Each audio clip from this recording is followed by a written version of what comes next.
There's one story outline that I swear by, whether I'm crafting a D&D campaign, or I'm writing a novel, or I'm just brainstorming a one-shot that I want to do with some friends. And it's a structure that makes everything just feel bigger, it makes it feel more epic, and just ultimately way more satisfying at the end, and that's the hero's journey. Now, love it or hate it, it's everywhere. It's in books, it's in movies, in video games, and honestly, most of us have been trained to recognize those patterns even if we don't realize it. And in D&D, where players are kind of expecting these grand arcs and these crazy twists and these really satisfying payoffs, it's kind of the perfect foundation for a campaign.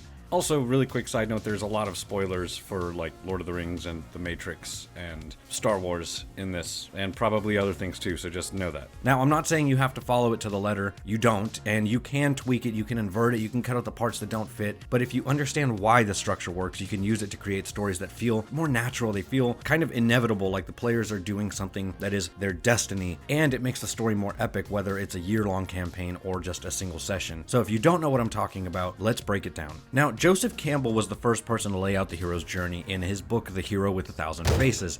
And if you've never read it, I highly suggest it, especially if you're trying to become a filmmaker or a writer, or even just trying to learn a little more about how to make better D&D stories. Now, if you've ever seen Star Wars, or The Lord of the Rings, or The Matrix, or Harry Potter, The Lion King, hell, even Shrek, you've seen this framework in action. It's been refined over time, most notably by Christopher Vogler, who simplified it into the version that is sort of the most recognizable today by people. But here's the thing, it's not a formula that you need to impose on stories. It is a formula that is observed from them. The reason that the hero's journey works isn't because storytellers are trying to force their narratives to fit into these little check boxes. That's not what's happening here. The reason that the hero's journey works is because it is the natural shape of myths and legends across cultures, across centuries. It's how we instinctively feel stories should go. And that's exactly why it works in D&D, where the players are sort of co-creating the narrative with you. So let's go through it step by step, and I'm going to show you why it's so powerful in a tabletop setting. Now, the first step of the hero's journey is the ordinary world. Every great story, every great journey, adventure, everything starts with normalcy. The protagonist begins in a familiar, stable world, something that makes it clear what's at stake when things change, when the story gets started. So for D&D, this is session 0. It's the players establishing their backstories, where they're from, who are their relationships, what's their routine, and more importantly, it's about setting a contrast, because if the world isn't normal at the beginning, then the change isn't going to feel significant as the story starts to unfold. If everything starts in chaos, then there's nowhere for the story to go, right? So think about Frodo in the Shire or Luke on Tatooine. The characters start in a safe, mundane, and even boring environment, but that mundanity makes the coming adventure feel more intense because we feel the weight of what they're leaving behind. In D&D, maybe your party is a group of mercenaries, right, that are working for a guild, and they're dealing with petty contracts and tavern brawls before they're thrust into something much larger. If they're villagers that are forced to leave their home when it's destroyed by a war, well, that kind of, adds a little bit too. Or they could just be students at a wizard academy that are expecting this quiet life of study before suddenly their academy is attacked. Now, this stage of the story is important because it makes the next part hit harder. Part 2 of the hero's journey is the call to adventure. This is where something changes. There's a disruption, there's a problem, there's an opportunity. Something shakes up the protagonist's world, or in this case, your player character's world, and forces them to make a choice. Now, in D&D, this could be anything from a missing person, it could be a dying mentor's final words, a vision that everybody sees, or this ancient evil that's stirring that now everybody's talking about. It doesn't have to be super dramatic, but it does have to present a path forward. What makes this step feel epic is the promise that it offers. The call to adventure is where players realize that this isn't just another job, this is something bigger. The stakes are higher, the world is shifting. It could be subtle, maybe an NPC offers a small job, but as the players dig deeper, they uncover something much greater. Or it could be immediate, like a village burning, or an assassin striking, or a god appearing, right? Whatever happens, what matters is that it demands a choice. Now, in Star Wars, the call to adventure is when Obi-Wan tells Luke, you need to become a Jedi just like your father. Now, that kind of leads us into a good segue for step 3, which is the refusal of the call. This is the moment of hesitation. This is that pushback, that moment of doubt. It's the moment where the protagonist considers, I don't want to do this, right? In Star Wars and in traditional stories, this is usually the hero saying something like, I can't leave my home. Luke refuses to go with Obi-Wan because he needs to stay on the farm. Frodo says, I wish none of this had happened, right? In D&D, this often happens naturally. Maybe the players just don't trust the NPC who's giving them that quest. Maybe they're skeptical because of this, imposing living person in front of them. Maybe they just want to stay in town and get more information before they leave. But this step is important because it raises the stakes. If a hero jumps into an adventure too easily, it doesn't feel weighty. That hesitation and that resistance makes their eventual decision feel like it's earned. And for a DM, this is where you give your players more reasons to take the adventure. Maybe the problem gets worse, maybe there's a personal connection that's revealed, or someone needs them. And then when they finally say yes, when they choose to go, it feels like an actual step forward in the story.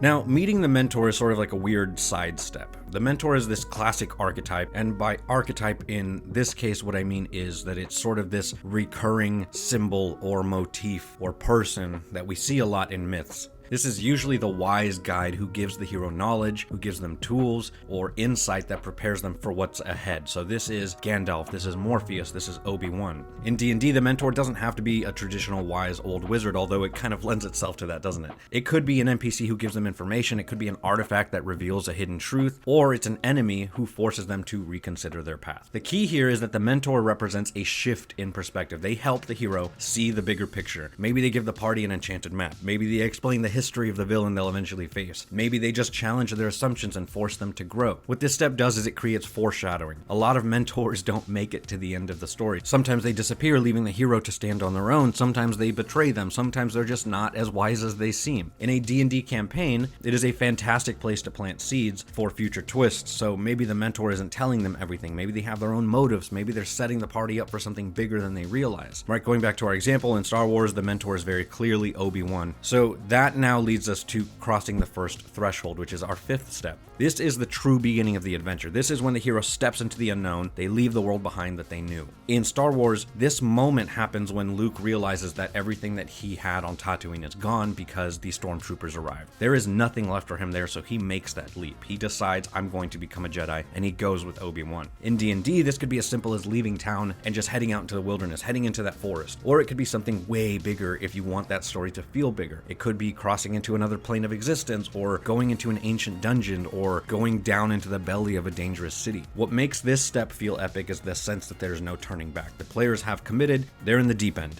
That first threshold is often where things start to go wrong. This is usually where the mentor dies, or they're ambushed, or they realize that they've been lied to, and that's where sort of the world stops being safe. And in a D&D setting, this is where you start to throw the bigger story at them in little pieces, and the grander story starts to take shape. Now, number 6 is the tests, the allies, and the enemies. Now, this is where we're in the bulk of the adventure. This is kind of your everyday session. This is where the players are going to start to face their challenges, they're going to make friends, they're going to make enemies, or in other words, every single D&D session for a long time. Now, pretty much every D&D session falls into this category. You've got your combat encounters, your role-playing, your puzzles. These are all the tests that shape the heroes. They're slowly leveling up. This is also where the party dynamics really start to solidify. This is where you learn that the rogue and the paladin are clashing because they're on complete opposite sides of the moral spectrum. Maybe the wizard and the fighter are starting to become friends. The best way to make this stage compelling is to just force choices. So it's not just fight or run, but real choices like who do they trust? Who do they leave behind? What rules are they willing to break? Introduce those moral dilemmas. They killed a guard that they saw as just another red shirt, but then they found a letter to his parents telling him he couldn't wait to quit and become a chef next year when he saved up enough money. It's those little moments and those challenges on the road that are going to make the characters who they are. That's when they are going to start becoming heroes or villains. Now, the next thing... What are you doing? Tobias? Tobias, stop that. Tobias, stop. No. Oh God. Cut. Go to the sponsor. Go to the sponsor. Stop biting the cable.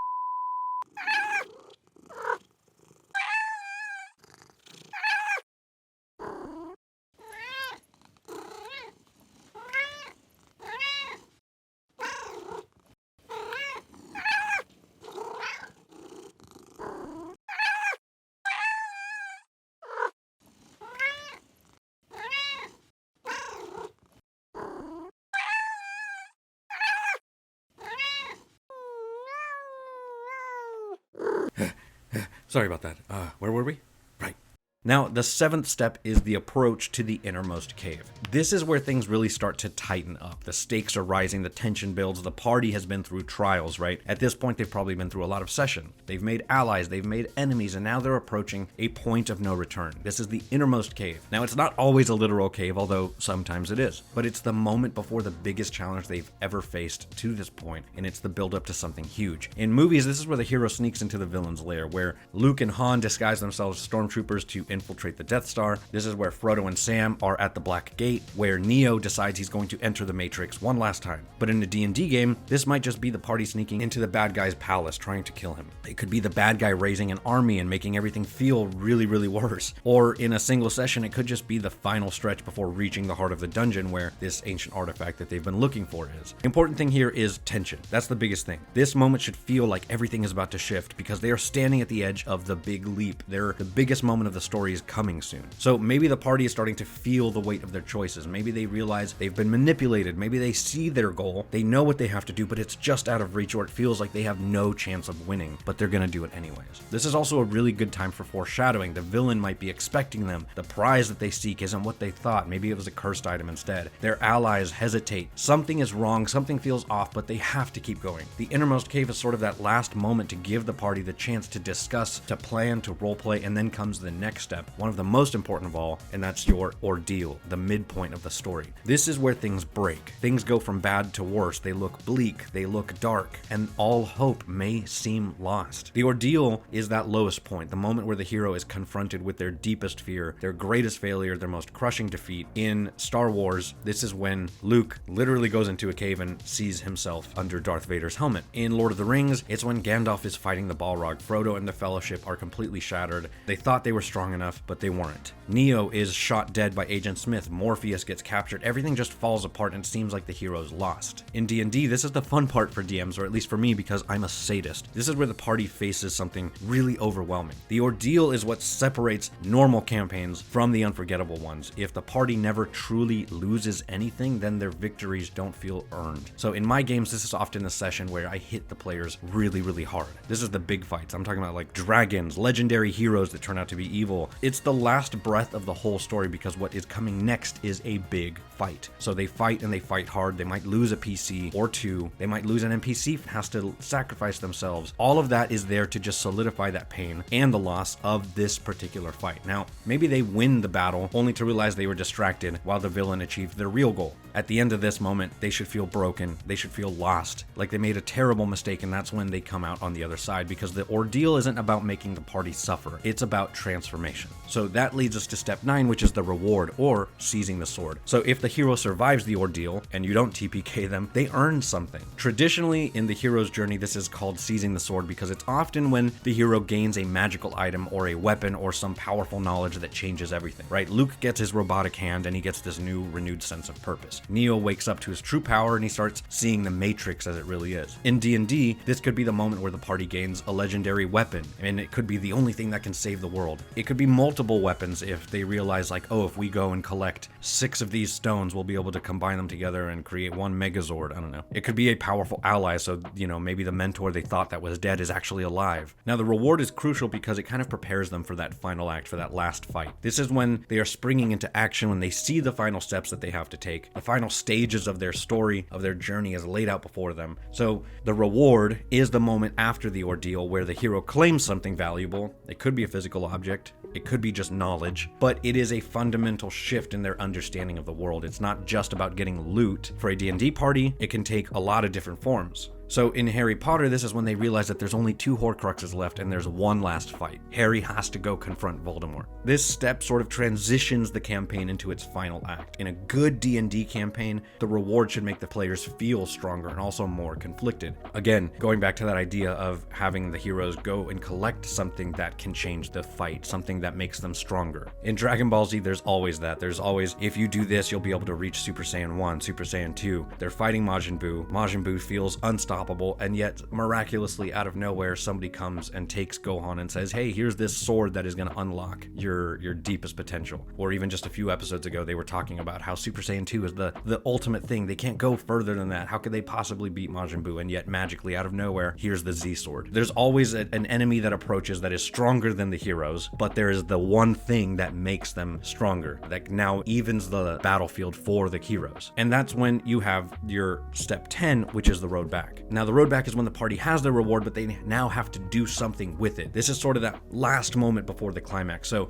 this is when the Death Star has been infiltrated, but now the heroes have to escape. Frodo and Sam have made it into Mordor, but the hardest part is still ahead of them. The villain knows that they're coming, and they're prepared. The villain is sending their strongest forces to wipe out the party before they can act, or they are just simply running out of time to stop the prophecy from coming true. Now this step is important because it kind of gives weight to that final battle. If the story is rushed from the reward to the final fight, it doesn't feel like it has that oomph. This is the step where the party chooses to see it through. There's no turning back. And this stage of the hero's journey builds into the final battle. But unlike the earlier challenges, this isn't about winning a fight. It's about what kind of people they are at the end of the journey, because soon they're going to have to fight. Now this session should feel like it's a moment for them to roleplay, like it's a moment for them to catch their breath or to prepare. Maybe it's shopping or maybe it's roleplaying, whatever the case. This is sort of an in-between moment between the last fight and the big fight. And this could span many sessions, it could span one, it's completely up to you. But that leads us to the next section, which is the resurrection. This is the moment of ultimate life or death. The resurrection is the final true test. It is the ultimate confrontation for our heroes. The hero doesn't face their enemy, they also have to face themselves. Luke defeats Vader, but he nearly becomes what he feared when he almost kills Vader. Frodo reaches the end, and he fails. He can't let go of the ring, but because of his choices, Gollum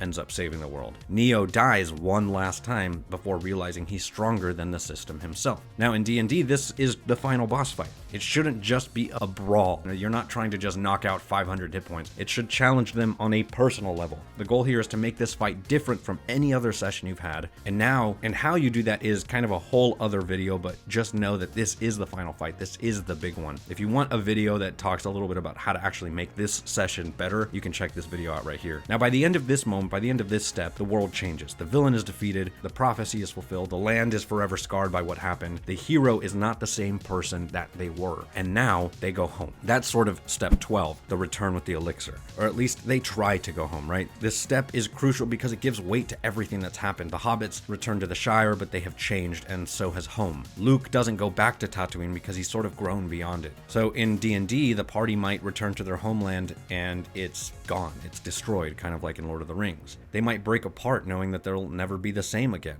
This is how you make a campaign legendary. The adventure might be over, but the echoes of that fight are there still. So in future sessions, you might have people creating statues for the party. In the end, the best stories aren't about the things that they collected, or not about, all of that stuff, the loot, the treasure. It's about the people who went through hell to get it. And when you do all of that right, when you're able to make it feel like the characters went through something in order to save the world, your players aren't going to forget it. Now, all of that is one long outline that could be a single session, right? You could start the session in the town that you just left off in the last session. An NPC offers you a job. That's the call to adventure. Then you meet a town guard or some other NPC that helps them with the job. That's your mentor. They cross the threshold by agreeing to the job, and the rest of the session is the trials and tests as they sneak into the museum for the heist or whatever. And at the center, they reach the puzzles and the traps that are built to stop them. Then maybe they get caught.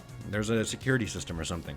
And that rich museum owner wants them dead. Well, that's the ordeal. That's the midpoint. Secretly, one of the players has stolen an artifact from that museum, or they have a scroll from another session that lets them turn invisible, or they run away. That's the reward. The road back is when they're trying to get out and all of that chaos ensues, and then the resurrection is when they fight the museum owner on the way out. That's a really shitty, vague, and chaotic session example, but you get the point. You don't have to have this span 1,000 sessions. It could just be one. The point is that the hero's journey isn't about length, it's about structure. It's the rhythm. It's what makes the story satisfying. So whether that story takes place over years of gameplay or in a single chaotic one-shot, you don't have to stretch this across 1,000 sessions. You don't have to meticulously check off every step off that list. What matters is that your story has movement, that it starts somewhere familiar, that it builds towards something exciting and ends with the players feeling like something has changed. And the best part is that you're probably already doing this. Every session you run has some version of this arc. Every time your players take on a quest, it starts with them in a relatively safe environment and then pulls them into danger, then pushes them through challenges, making them suffer and forcing them to fight their way out. Maybe they succeed, maybe they fail. All of that's kind of up to you and how the role-playing happens. But when you understand the structure, you can make those sessions just feel more intentional, more cinematic, more legendary. So there you have it. That's the one outline that I swear by. Now, the hero's journey is not an end-all be-all. It's a roadmap, right? Why do stories feel satisfying? Why do we care about characters? Why do we feel a sense of completion at the end of an epic adventure? And in D&D, where storytelling is messy, easy, it's unpredictable, it's built collaboratively. This structure kind of gives you the bones of a powerful narrative, while it also leaving you room for that improvisation. Now, you don't have to follow every step perfectly, you don't have to use all of them, but understanding how these beats work and why they resonate means you can tweak or break or invert them and do that in a way that feels right for you and your table. So let me know in the comments down below, do you follow your own structure? How do you do it? And now it's time for some quick shout outs. At KevRobe1 says 1950, good catch. Mike Connie 2270 says Tobias spotted 1945, great video, big fan of the channel here. Thank you so much, I really appreciate that. Love to hear, that people are appreciating the channel. I love to hear that. Thanks, I put a lot of work into it, so thank you. Tobias Gallion found him 1947, great video by the way. Thank you so much, love to hear it. I really appreciate all of the kind words. Also, are you Tobias? Tobias, are you Tobias? Tobias? Sigil Wizard Classic. I see Tobias in 1945 tries to hide in the darkness, but his cute little purge gave him away. I've done an entire campaign setting in about 3 days, 24 hours break, broken up into 8-hour segments before, but never one in an hour. Well, it was definitely a challenge to do it in an hour. I had to kind of give up a lot of creative control and just come up with whatever came. You either do it well or you do it quickly, and thanks for leaving the love, Sigil Wizard. Always glad to see your name pop up in the comments. Now, if you were paying attention in today's video, leave a comment in the leave a timestamp in the comments down below with where you saw Tobias, and you just might get shouted out in the next one. As always, thank you so much for watching. Forge on, my friends, and we'll see you next time, adventurers.